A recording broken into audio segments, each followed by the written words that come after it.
Porque o que o povo quer saber de forma prática é se vai ficar aqui na terra para comer o pão que o diabo amassou, né? Na época da tribulação, que vai ser aquele pega, não pega, pega, não pega, a hora do pega. Ou se a igreja vai ser arrebatada antes do primeiro dia dos 7 anos de tribulação. Eu não sei vocês, eu vou na primeira leva. Quem quiser ficar, que fique. Quem quiser ficar, que fique, tá? Mas eu não vejo sentido nenhum no arrebatamento mid-tribulacional, pós-tribulacional, ou arrebatamento parcial, porque tem algumas linhas interpretativas dentro dessa questão do arrebatamento e da tribulação que se dividem.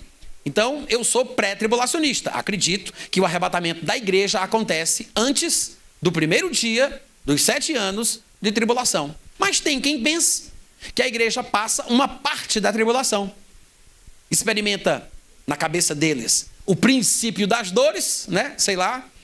E quando for na metade, aí Jesus vem e arrebata a igreja. Outros acreditam, os pós-tribulacionistas, que a igreja passa toda a tribulação, toda. E que há uma distinção entre a tribulação e a ira de Deus, porque a tribulação é a perseguição do anticristo, é a perseguição de Satanás, é a perseguição dos homens, e a igreja sofre com isso, mas não é a ira de Deus, e existe a ira de Deus. Eles acham que são duas coisas diferentes. Porque eles não entendem que Deus expressa a sua ira através de homens, de Satanás e de eventos cataclísmicos também. Deus expressa a sua ira através de situações e de personagens. No Antigo Testamento ele fez isso e ele mantém o seu padrão. Quando o povo de Deus no Antigo Testamento, o povo judeu estava rebelde, em pecado, obcecado com alguma coisa errada que Deus desaprovava, o que é que Deus fazia? Levantava um líder pagão que vinha com o seu império para punir o povo de Israel. Nós sabemos de Deus dizer que fez isso. Ele fala pela boca de 2 profetas que fez isso. E chama os líderes a quem ele supostamente levantou como vara da ira de Deus contra o seu povo. E o texto bíblico diz que Deus fez isso através do imperador assírio e através do imperador Nabucodonosor do Império Babilônico.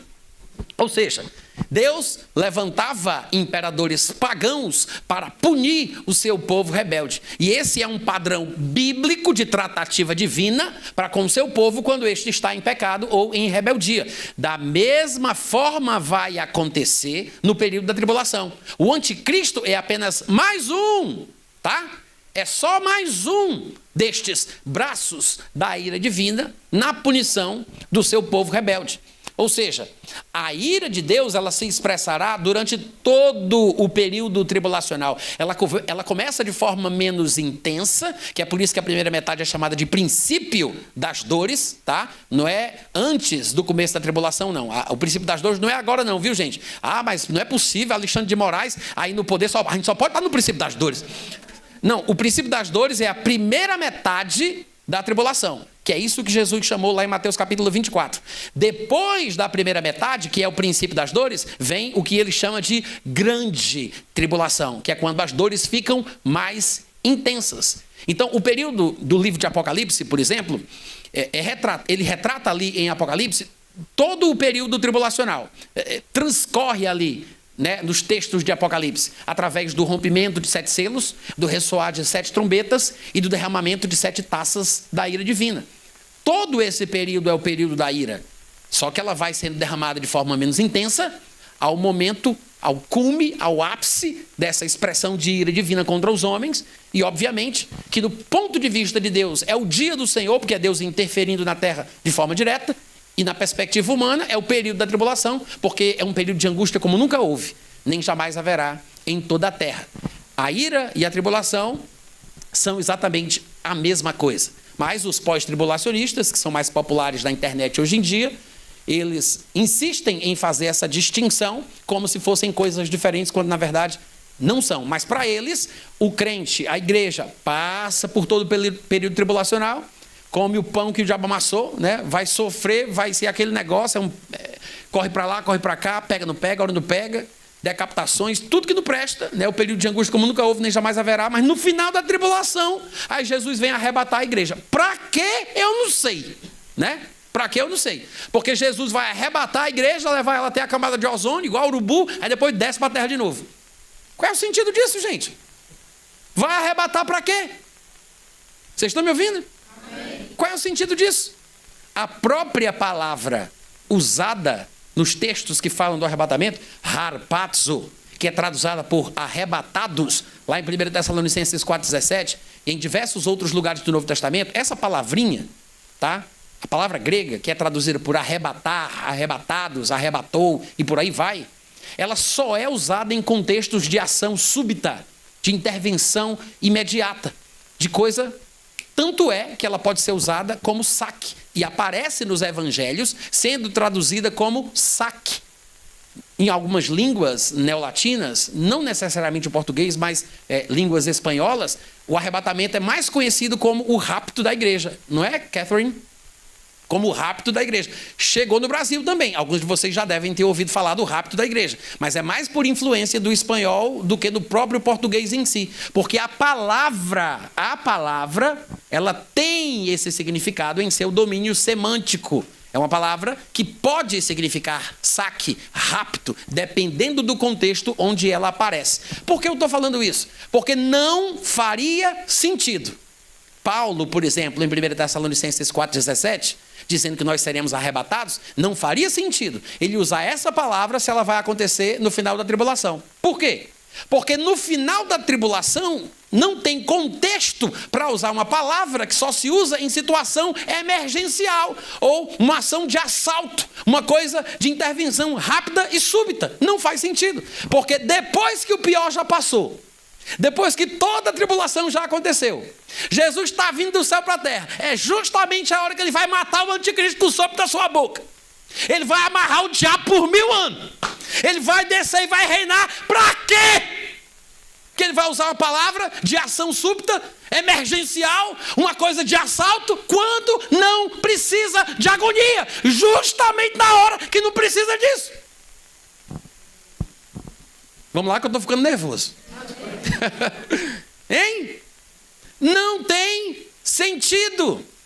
É só ficar embaixo esperando Jesus chegar. Ele não está vindo para a terra. Não já acabou tudo. O anticristo não vai ser morto com o sopro da sua boca. Ele não vai amarrar Satanás por 1000 anos. Ele não vai descer para reinar na terra por 1000 anos, gente. Para que fazer esse negócio de arrebatar a igreja repentinamente, emergencialmente? É agora! Já, não abrir e piscar de... Para que isso? Para que isso? Não faria sentido.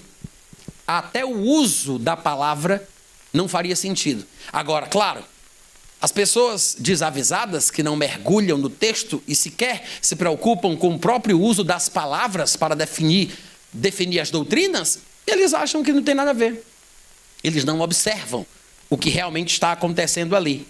E como eu já peguei um caminho de coelho, né, porque eu ia falar outras coisas aqui, mas eu vou abrir em 1 Tessalonicenses com vocês, que é um dos textos de Paulo que é mais usado para se falar sobre o arrebatamento, e realmente merece, porque é um texto que fala sobre diversas coisas, mas eu quero apenas mostrar o sentido do que eu estou falando aqui sobre o uso da palavra arrebatamento, ou arrebatar, né?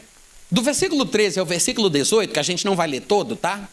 Mas aí, 1 Tessalonicenses 4, do 13 ao 18, nós temos Paulo falando sobre diversas questões escatológicas. Ele vai começar motivado pela tristeza dos irmãos vivos a respeito dos crentes mortos. Nesse texto aí, os irmãos vivos estavam ficando tristes por causa dos crentes que estavam morrendo. Por quê? Porque havia uma expectativa de que em seu tempo de vida todo mundo seria arrebatado e se encontraria com Jesus. Essa era a expectativa presente no coração dos irmãos. Olha para cá, presta atenção. Aí está todo mundo esperando ser arrebatado. Até Paulo vai dizer isso, né? Nas suas palavras, ele diz: nós, os vivos, seremos arrebatados. Por que ele disse isso? Não era uma profecia. Ele não se enganou. Ele não deu uma palavra profética que não se cumpriu. Ele estava demonstrando qual é o sentimento que todo crente vivo tem que ter. E eu acredito que ele foi inspirado pelo Espírito Santo para falar assim, para que em todas as gerações a igreja do Senhor Jesus, quando lê esse texto, deva manter o mesmo sentimento. Nós, os vivos, seremos arrebatados. Amém. Se não acontecer, não importa. Jesus não veio, mas eu fui, né? Não me encontrei com ele porque ele veio, mas me encontrei com ele porque eu fui. Mas parece ser essa a vontade de Deus, que em toda a época que a gente viver, ao longo da história da igreja, em todas as gerações, nós tenhamos o sentimento de que podemos ser arrebatados em nosso tempo de vida. É o sentimento que Paulo tinha. Todos os crentes tinham a expectativa de que fossem ser arrebatados ainda vivos. Só que gente começou a morrer. Aí o que aconteceu? Gerou um certo desespero. Ué, os irmãos que morreram perderam a bênção? Porque a grande bênção que a gente espera, inclusive Paulo fala da mesma expectativa, né? É que nós, os vivos, seremos arrebatados. E agora, se os crentes estão morrendo, perderam a bênção do encontro com o Senhor nos ares? Aí Paulo vai explicar que não. Porque quando um crente morre, ele fica consciente. Ele parte desse corpo para uma realidade espiritual compatível com o estado espiritual no qual ele se encontra ainda dentro do corpo. Se ele está em comunhão com Deus dentro do corpo, quando ele morre fisicamente, ele vai para uma dimensão espiritual compatível com esta comunhão com Deus que ele tinha dentro do corpo, né? Da mesma forma, se uma pessoa não é crente, não está em comunhão com Deus, ela morre fisicamente, ela continua no mesmo estado espiritual que ela se encontrava. Estava sem comunhão com Deus quando estava dentro do corpo. Quando ela morre fisicamente, ela continua sem comunhão com Deus fora do corpo. Ela vai para uma dimensão compatível com a realidade e o status espiritual no qual ela se encontrava quando estava dentro do corpo. Amém, gente? Amém. O que é a morte física? É apenas uma passagem. Eu saio daqui para ali. Isso é a morte física. Porque quando o espírito entra no corpo, o corpo vive. O corpo vive. Quando o espírito entra no corpo, o corpo vive. Quando o espírito sai, o corpo morre. Que é por isso que Tiago vai dizer, o corpo sem o espírito está morto. Mas o espírito sem o corpo, ele não morre. O corpo é que depende do espírito, não é o espírito que depende do corpo. Quando vocês estão entendendo? O corpo, sem o espírito, está morto. Quando o espírito entrou naquela criança que nasceu, o corpo passou a viver. Quando o espírito sair desse corpo, aquela pessoa vai morrer. Porque isto é a morte física. É uma passagem do espírito humano que está aqui, saindo, partindo para outro lugar. O próprio Paulo, falando da possibilidade da sua morte, em Filipenses capítulo 1, do versículo 19 em diante, ele diz isso. Não sei o que vou escolher. Tenho o desejo de partir e estar com Cristo, o que é incomparavelmente melhor, mas por vossa causa prefiro ficar para que eu possa produzir frutos no meu trabalho. Então Paulo diz, se eu morrer, eu estou indo daqui para lá, eu prefiro partir. Ele não está dizendo que vai desunerar, apagar, ficar inconsciente no sono da alma. Não existe esse negócio de sono da alma, tá? Existe uma doutrina por aí afora que o pessoal fala do sono da alma, que quando o crente morre ele fica dormindo, até um dia se acordar de novo para se encontrar com Jesus. Não, gente, a palavra dormir é uma figura de linguagem, é um recurso de oratória que é usado para substituir uma coisa mais dramática, que é a morte. Então, o sono, dormir, como na Bíblia aparece, é falado em termos figurativos para tratar sobre a morte física. Fulano de tal dormiu, os que dormem em Cristo, não durmamos como os demais. Está falando sobre morrer fisicamente. Mas para o crente, morrer fisicamente não é o fim. É por isso que Paulo disse, eu prefiro partir. Ele sai para ir para outro lugar. E ele diz para onde ele vai. Prefiro partir e estar com Cristo, que é incomparavelmente melhor. Amém. Não poderia ser incomparavelmente melhor largar essa vida, ainda que tenha as suas dificuldades, as suas limitações, as suas barreiras, né, as coisas ruins deste mundo, ainda assim, viver com Cristo é uma vida maravilhosa.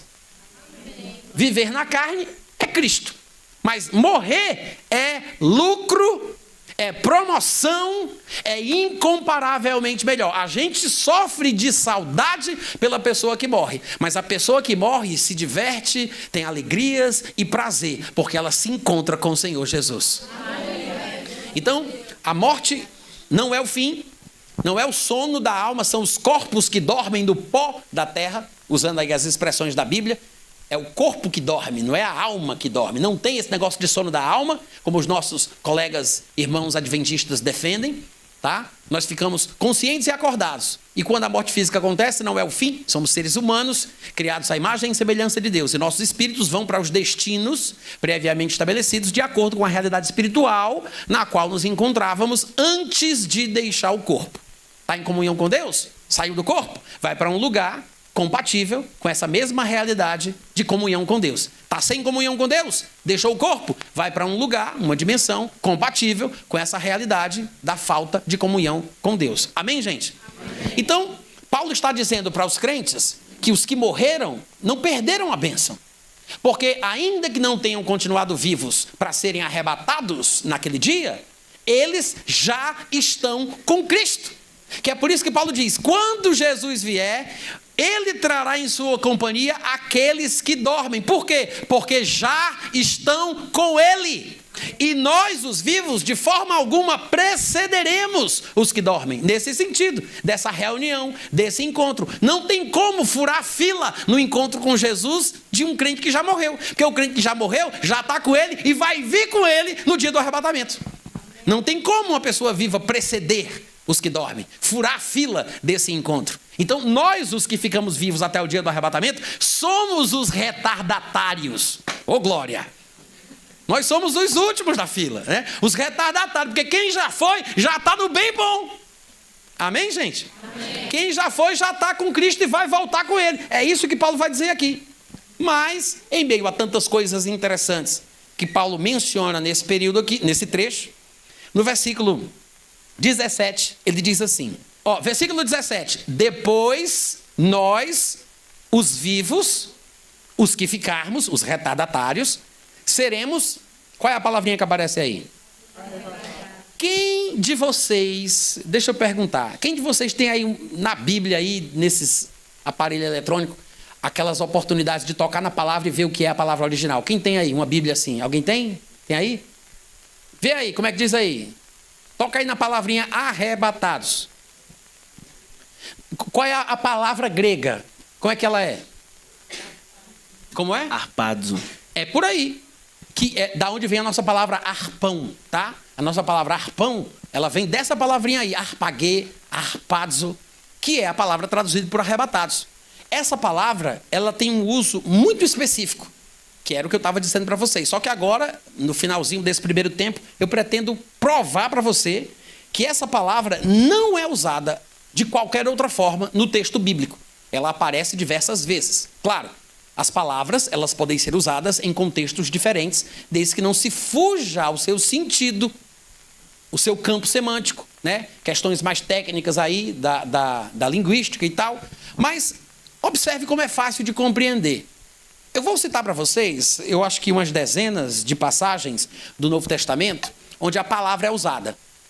Eu quero que você lembre que o nosso objeto de estudo é essa palavra dentro do contexto escatológico, dentro da questão do arrebatamento, porque é ela que foi traduzida por arrebatados. Essa é a palavra, harpazo, essa é a palavra. Mas deixa eu mostrar para você onde é que ela aparece. Lá em Atos, capítulo 23, versículo 10, a mesma palavra, tá? Diz assim, tomando vulto a celeuma, a confusão, temendo o comandante da guarda que fosse Paulo despedaçado pelos populares, mandou descer a guarda para que? Harpazo. Para quê? Na minha versão em português diz retirassem. Não sei como é que diz aí na versão de vocês, porque a tradução vai muito do gosto do cliente, né? O tradutor, o editor das nossas Bíblias pode olhar e dizer, eu acho que a palavra mais bonita aqui para o contexto, a versificação, a sonoridade, sem cacofonia, eu acho que fica melhor a palavra tal. Aí ele muda a palavra, ele não coloca arrebatassem Paulo ali, mas é a mesma palavra grega. Quantos estão entendendo? É a mesmíssima palavra grega que aparece ali, tá? A mesma harpazo. Depois vocês podem conferir isso em casa se quiserem. Mas o que é que eu quero que você mostre? Como a palavra foi... O que é que eu quero que você veja? Como a palavra foi usada. O chefe da guarda pediu que a guarda retirassem, arrebatassem Paulo. É uma intervenção. Não depende do que Paulo quer ou do que Paulo não quer. Não está no querer de Paulo, não é uma decisão de Paulo, não é iniciativa dele. O chefe diz, tirem esse homem daí. Então a guarda vai pegar Paulo na marra, à força, é uma intervenção súbita, porque é em caráter de urgência, porque Paulo pode ser despedaçado pelo povo. O chefe da guarda percebe o perigo e decide arrebatar Paulo.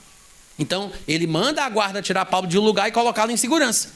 É assim que a palavra foi usada. Não tem nada a ver com o arrebatamento escatológico, não tem nada a ver com o arrebatamento da igreja, mas esse é o uso comum da palavra. Quantos estão entendendo? Amém. Em João 6,15, diz a Bíblia que Jesus, sabendo que estavam para vir com o intuito de arrebatá-lo, é a mesma palavra harpazo, Aqui já traduziram exatamente como está lá em 1 Tessalonicenses 4,17. Jesus, sabendo que estavam com o intuito de vir para arrebatá-lo, para o proclamarem rei, retirou-se novamente sozinho para o monte. O que é que o texto está dizendo aqui? Jesus tinha acabado de multiplicar os pães. O povo tinha comido e se fartado. Acharam que este homem era um profeta que seria aquele que reinaria sobre Israel. E a despeito do que Jesus dissesse, eles iriam chegar, pegar Jesus, colocar nos ombros e sair pelas ruas. Mito, mito, mito. Iam transformar Jesus em rei na marra, sem ele querer. Iriam arrebatá-lo para proclamarem ele rei. Mas Jesus sabia que o seu chamado não era para isso. Ele não tinha vindo à terra para esse tipo de coisa. Ele não tinha o objetivo de reinar na terra nesta primeira vinda. O que é que ele faz? Ele foge da multidão que o arrebataria. Quantos estão entendendo? Amém. Mas esse é o significado da palavra, tá? E aí continua. Judas, capítulo 1, versículo 23. A palavra vai ser usada mais uma vez aqui. Diz: salvai aqueles que estão com dúvidas, arrebatando-os do fogo.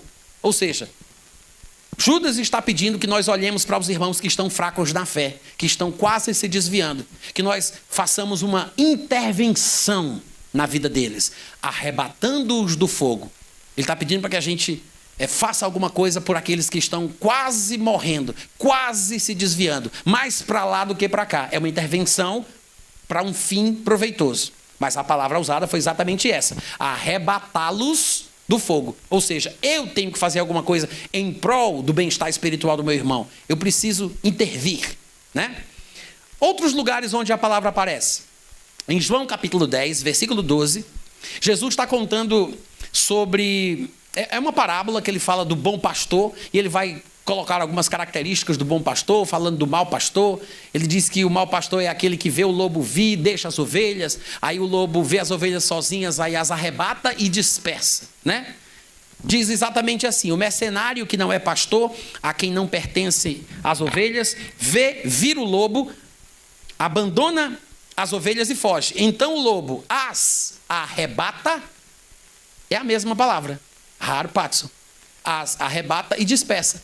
Observe que talvez essa seja uma das primeiras vezes que nós encontramos aqui nos textos que eu citei a palavra sendo usada em um contexto claramente negativo. Porque lá em João 6, quando Jesus fugiu de ser arrebatado para ser proclamado rei, não era necessariamente negativo, dependia muito do contexto. Para Jesus seria ruim, porque ele não tinha o propósito de reinar naquela ocasião, então ele foge. Mas agora está explícito que a palavra está sendo usada num contexto negativo, porque o lobo arrebata as ovelhas e as despedaça. Ou seja, é claro que esse arrebatamento é ruim. Quantos entendem isso?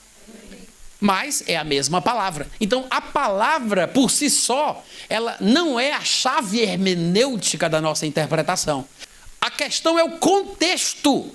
Como a palavra foi usada? Em que contexto ela foi aplicada? Porque a palavra harpazo, que é traduzida corretamente por arrebatamento, que é a palavra que nós usamos para falar sobre isso, ela foi usada em contextos bons e maus, relacionada a questões positivas e negativas.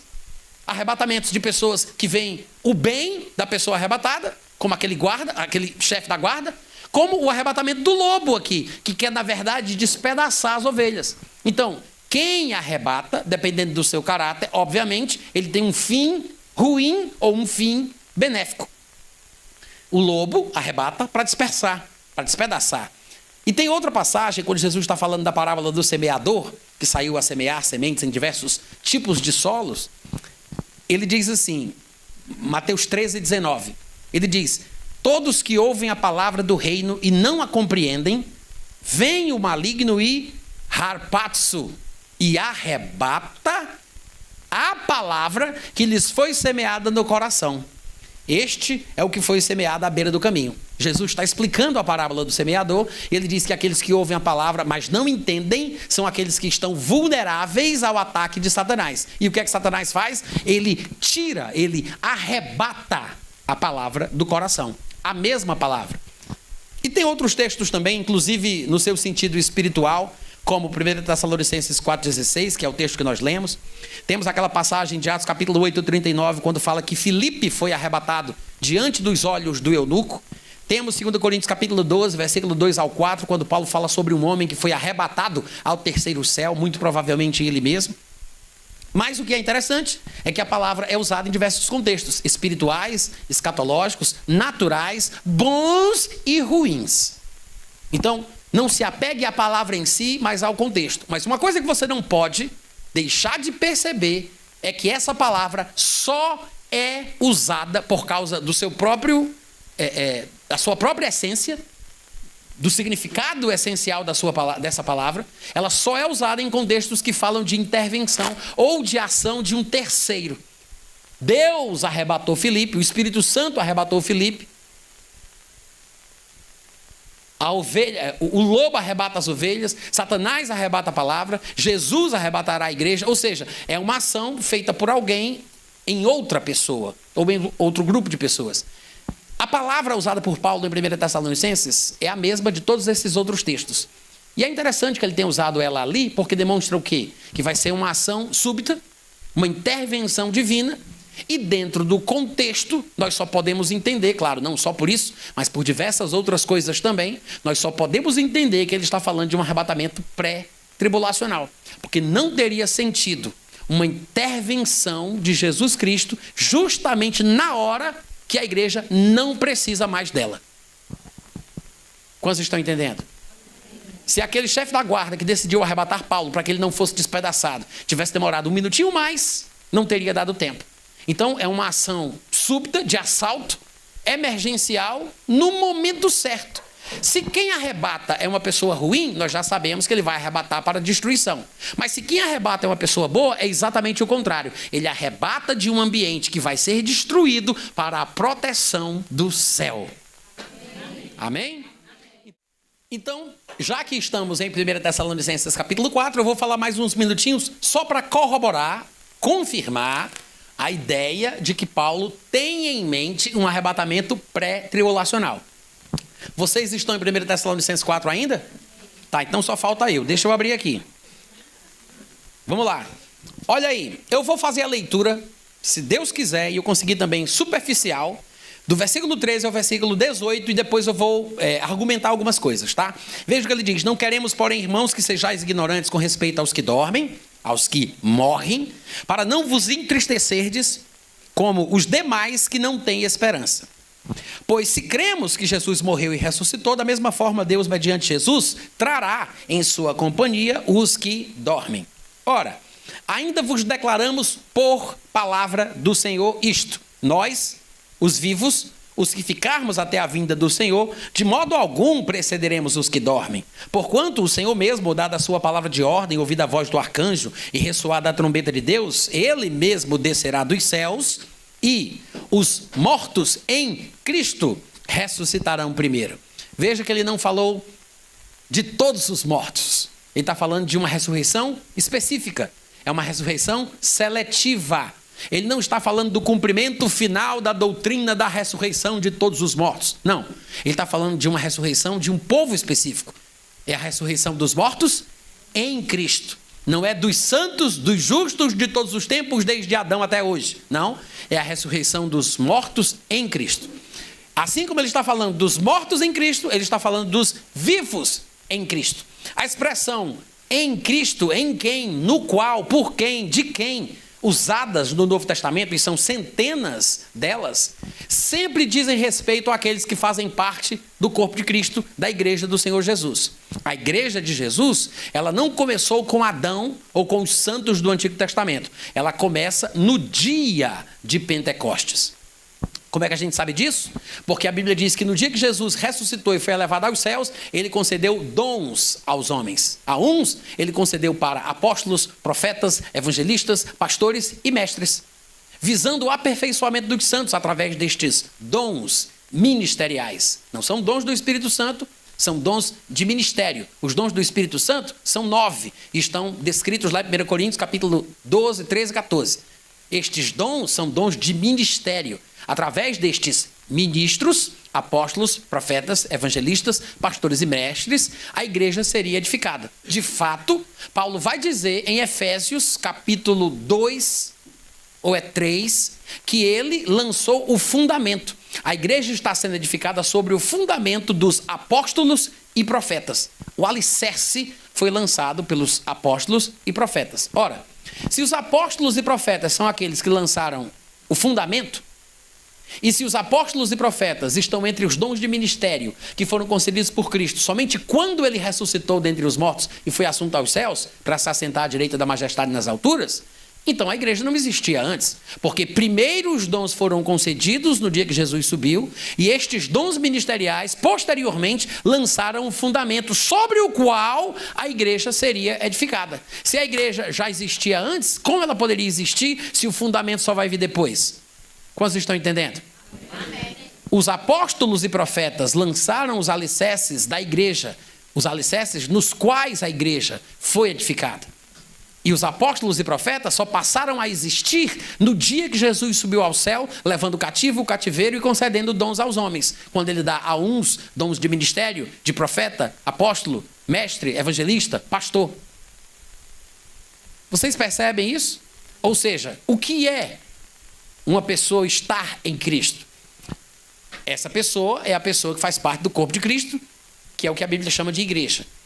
Quando Paulo está falando aqui da ressurreição dos mortos em Cristo, ele está falando daqueles que morreram do tempo que a igreja começou para frente. Ele não está falando dos santos mortos do período veterotestamentário. Ele não está falando de todos os santos justos que já morreram um dia, desde Adão até hoje. Ele está falando dos mortos em Cristo, do tempo da igreja cristã. A igreja nasce no Pentecostes e ela termina no dia do arrebatamento.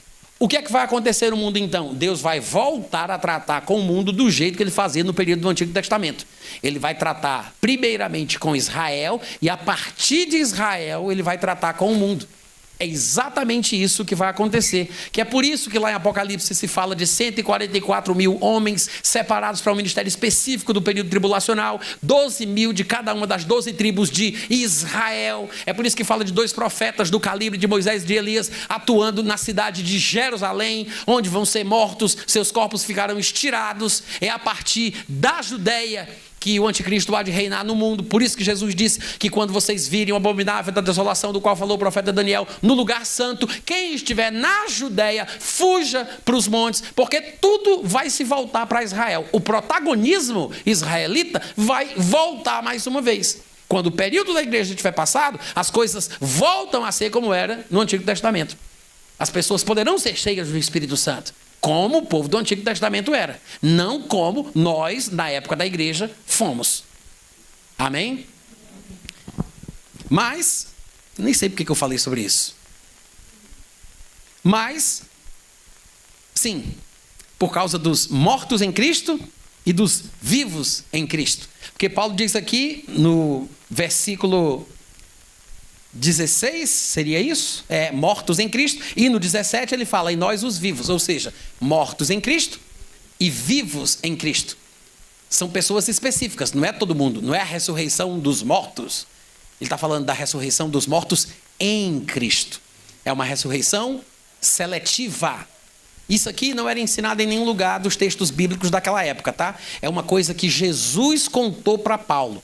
Não era um conhecimento de domínio público. É por isso que quando Paulo vai tratar sobre isso, ele diz, versículos antes, eu acho que é lá no versículo 15, ele diz, eis que vos declaramos por palavra do Senhor.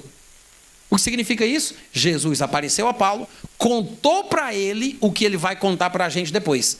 Ele não podia citar um texto da Bíblia da época dele, que é o que nós chamamos de Antigo Testamento, porque não tinha nada escrito sobre o arrebatamento, sobre isto que Paulo revela. Que é por isso que lá em 1 Coríntios capítulo 15, quando ele vai falar novamente do arrebatamento, ele chama de eis que vos digo um mistério. Por que é mistério? Porque não tem informação. É uma coisa nova que Jesus revelou para Paulo. Então, é uma revelação especial sobre uma ressurreição especial. A ressurreição já prevista do período do Antigo Testamento aponta para o momento depois da tribulação. É neste momento que todos os mortos ressuscitarão, como o Antigo Testamento já previa. Mas essa ressurreição especial é uma revelação especial concedida por Jesus a Paulo. Então, por que eu estou falando isso? Porque os pós-tribulacionistas se confundem com textos assim e acham que isso prova que o arrebatamento tem que ser no final da tribulação, porque o Antigo Testamento falava que a ressurreição vai acontecer no final da tribulação. Mas essa ressurreição é uma ressurreição específica, particular, seletiva. Amém, gente? Amém. Os mortos em Cristo ressuscitarão, nós os vivos, ainda que não morramos, seremos transformados, seremos arrebatados juntamente com eles entre nuvens para o encontro do Senhor nos ares e assim estaremos para sempre com o Senhor. Aí no versículo 18, que é o final aqui desse contexto, ele diz: consolai-vos, pois, uns aos outros com estas palavras. Ora, ele acabou de falar do arrebatamento. Se o arrebatamento vai acontecer somente depois da tribulação, por que ele não disse isso? Como é que ele fala do arrebatamento e diz: consolai-vos, pois, uns aos outros com estas palavras? Porque até que o arrebatamento aconteça, né, se o Espírito não me engana, se é um arrebatamento pós-tribulacionista, então ainda vai surgir o anticristo, vai ser aquele pega, não pega, hora não pega, vai ser decapitação para cá, decapitação para lá, é o tempo de angústia como nunca houve, nem jamais haverá, uma tribulação horripilante do sol ficando preto, a lua vermelha como sangue, as estrelas caindo do céu pela terra, ilhas sendo movidas do seu lugar. Aí como é que ele diz isso? Que a gente tem que ficar na expectativa do arrebatamento, e diz: consolai-vos, pois, uns aos outros com estas palavras. Porque ele está deixando de fora uma coisa muito importante. Agora, se isso fosse verdade e ele tivesse acrescentado, olha como não faria sentido. Bom, gente, então é o seguinte: vocês sabem que vai ter a tribulação, vai ter muita perseguição, muita gente vai ser decapitada, muita gente vai ser destroçada, vai ser um tempo de angústia como nunca houve, nem jamais haverá, mas no final vai ter o arrebatamento. Consolai-vos, pois, uns aos outros com essas palavras. Faz sentido? Não faz sentido. Por que Paulo não menciona a tribulação? Porque a tribulação é para o povo do mundo. O arrebatamento é para a igreja, mas a tribulação é para os que são de fora, para os demais que não têm esperança. Amém? Amém. É por isso que aqui no capítulo 4 ele se inclui no arrebatamento. Ele diz: nós seremos arrebatados. No capítulo seguinte, que é quando Paulo vai falar da tribulação, veja o que ele diz: irmãos, relativamente aos tempos e às épocas, não há necessidade de que eu vos escreva, pois vós mesmos estáis inteirados com precisão que o dia do Senhor vem como ladrão de noite. Ou seja, o dia do Senhor aqui não é o dia do arrebatamento, tá? Não é o dia da manifestação final de Jesus Cristo. Ele está falando aqui da expressão que faz referência ao período tribulacional. É quase um termo técnico. O dia do Senhor é uma expressão que é usada muitas vezes na Bíblia para se referir à tribulação. Nem sempre se refere à tribulação, mas grande parte dos textos proféticos, quando usam a expressão, estão falando do período tribulacional. É um período de tempo que vai desde o arrebatamento até a criação dos novos céus e da nova terra. Envolve todo esse período, tá? Arrebatamento, tribulação, milênio, ressurreição, juízo do trono branco, criação dos novos céus e da nova terra. Porque a expressão aparece em diversos contextos que fala de cada um destes períodos. Para você saber de que período a expressão está falando, basta olhar o contexto onde a expressão aparece. Então ele diz: o dia do Senhor, que é o período tribulacional, vem como ladrão de noite. Para quem vem como ladrão de noite? Para quem é da noite, não para quem é do dia. Ou seja, ele está falando da experiência do povo do mundo e não a experiência do povo da igreja. É por isso que na sequência ele explica dizendo: quando andarem dizendo, olha a conjugação verbal, quando eles andarem dizendo. Ele não está falando com a igreja quando andardes dizendo, quando andarmos dizendo. Não, ele diz quando eles, que são de fora, começarem a dizer: agora a gente tem paz e segurança. É o povo do mundo que precisa de um novo político, uma nova comoção social, um novo movimento geopolítico, para que eles achem que agora tem paz. Nós não precisamos disso, porque a nossa paz está no Senhor. É por isso que ele diz: quando eles andarem dizendo paz e segurança, eis que lhes, não é nos, não é vos, é lhes sobrevirá repentina destruição, como vem as dores de parto, aqui está para dar à luz, e eles, está implícito, eles de nenhum modo escaparão. Mas vós, irmãos, não estáis em trevas, para que esse dia vos apanhe de surpresa, como a visita de um ladrão. Não é isso que ele diz aqui? Hein, gente? Ou seja, no capítulo 4, Paulo fala do arrebatamento. No capítulo 5, Paulo fala do dia do Senhor, do período tribulacional, que é chamado também de dia do Senhor. No capítulo 4, quando fala do arrebatamento, ele se inclui. No capítulo 5, quando fala da tribulação, ele se exclui. No capítulo 4, ele diz, eu também vou. Nós seremos arrebatados. No capítulo 5, ele diz, eles não escaparão. Dá um amém aí, igreja. Amém. Paulo disse, eu vou no arrebatamento. Quem ficar não escapará. Nós seremos arrebatados. Eles, de nenhum modo, escaparão. Sabe por que Paulo fala do arrebatamento no capítulo 4 e fala da tribulação no capítulo 5? Porque o arrebatamento vem antes da tribulação. Que é por isso que ele fala do arrebatamento no 4 e do que acontece depois, que é a tribulação, ele fala no capítulo 5. Amém, gente?